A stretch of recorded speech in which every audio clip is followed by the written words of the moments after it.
In early October 1941, Axis forces were closing in on the Soviet capital. They had already taken Kiev and were besieging Leningrad, the birthplace of the revolution. After a brief pause in the center, the emphasis was once again placed on this sector of the front, as German forces and their allies resumed their advance and tried to encircle Moscow in Operation Typhoon. Down south at the Sea of Azov, Soviet 9th and 18th armies attacked, but were encircled and destroyed, losing 100,000 men, 200 tanks, and almost 800 artillery pieces in the process. This weakened southern front.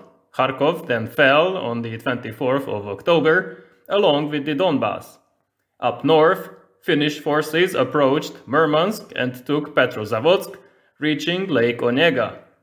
After that, no further attacks took place, and in early December, defensive positions were established along the entire front. Leningrad was also not attacked directly. German forces in this region were not strong enough to storm the city. In the center, after the fall of Kiev, the Red Army no longer had numerical superiority. 1.2 million soldiers had to defend the road to Moscow, relying on strong defense lines, but most units were below strength. A policy of scorched earth was followed. Everything was burned and destroyed. The German attack commenced on the last day of September with 2 million men in 3 infantry armies and 3 panzer groups. The plan was to encircle Moscow with pincer movements from the north and south, but first, nearby Soviet armies had to be pocketed. The defenders could muster 1,000 tanks and 7,600 guns, along with 1,000 planes, while the Germans had twice as many guns, although Luftflotte II, which was responsible for air support, had only 550 operational aircraft. When 2nd Panzer Group returned from the south, it soon took Oryol and Bryansk, encircling 2 Soviet armies, whereas 3rd and 4th Panzer Groups met at Vyazma, trapping another 4 armies.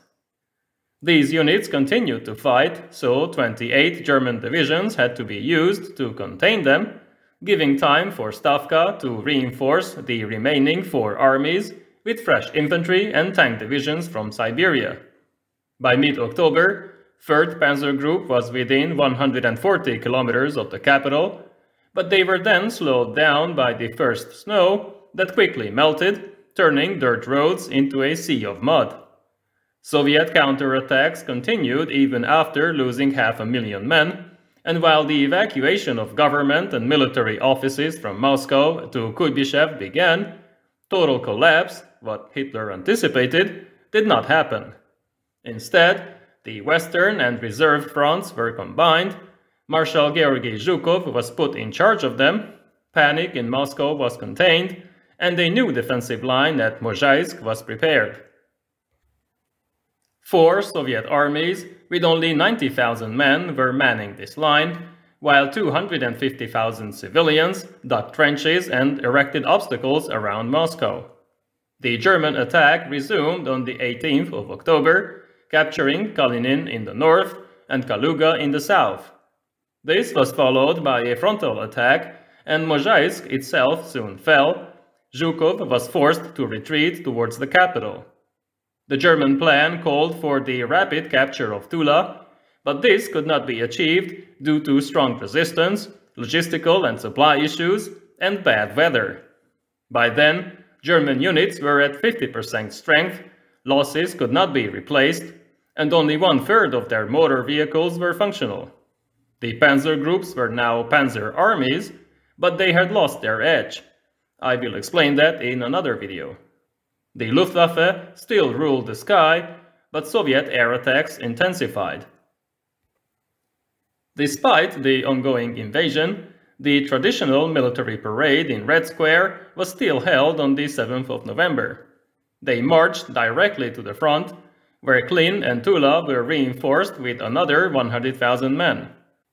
Despite Zhukov's protest, Stalin ordered preemptive counterattacks, which were then quickly repelled by the Germans, squandering Soviet forces that could have been used in the defense of Moscow.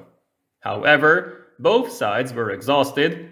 Before the final attack, Army Group Center needed 2 weeks to prepare.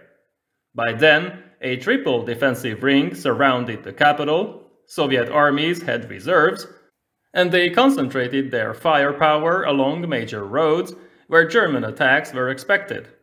In mid-November, when the ground had finally frozen, the Germans could move once again. 3rd and 4th Panzer Armies were to attack in the north, while 2nd Panzer Army had to bypass Tula in the south. Klin was taken in late November after heavy fighting.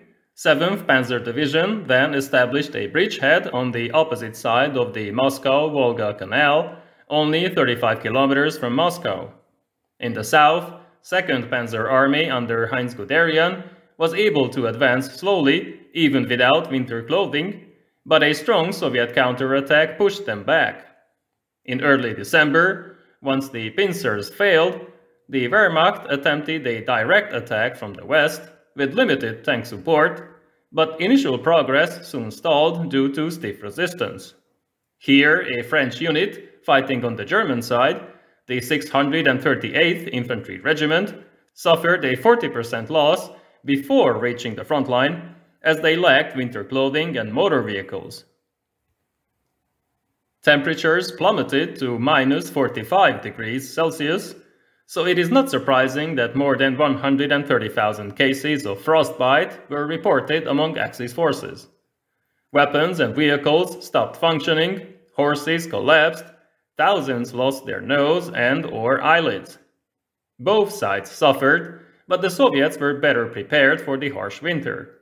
A massive reserve of 58 divisions was gathered, 1.1 million men prepared for the counterattack, which started on the 5th of December on the Kalinin front. It was followed the next day by a general attack on all 3 fronts, pushing back German units that were unable to organize a solid defense. Hitler explicitly forbade any retreat, but after 9 days of bitter fighting, a limited retreat was ordered by Franz Halder, Chief of Staff of the Army High Command. On the 20th of December, after discussing the situation with his generals, Hitler cancelled the order to retreat. He wanted his soldiers to defend every patch of ground, even though reinforcements were not available and winter clothing was still stuck in Poland. This was senseless, as Guderian pointed out, but he was soon dismissed, along with Walter von Brauchitsch, commander-in-chief of the German army, and many other officers. Hitler took matters in his own hands, but this did not help, as the Soviet offensive continued. Kalinin and Klin were liberated, 3rd Panzer Army had to avoid encirclement, whereas in the south, Tula was relieved, and a German army corps was destroyed, forcing 2nd Panzer Army to retreat.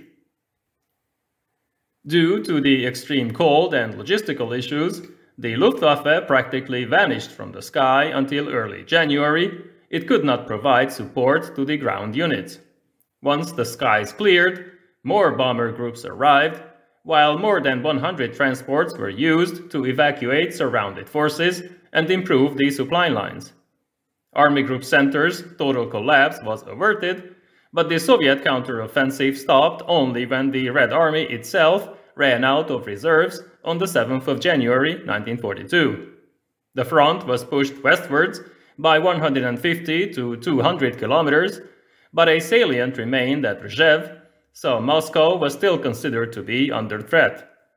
The Wehrmacht was not yet beaten. It remained a strong opponent, although now only 58 of its divisions were still capable of mounting attacks.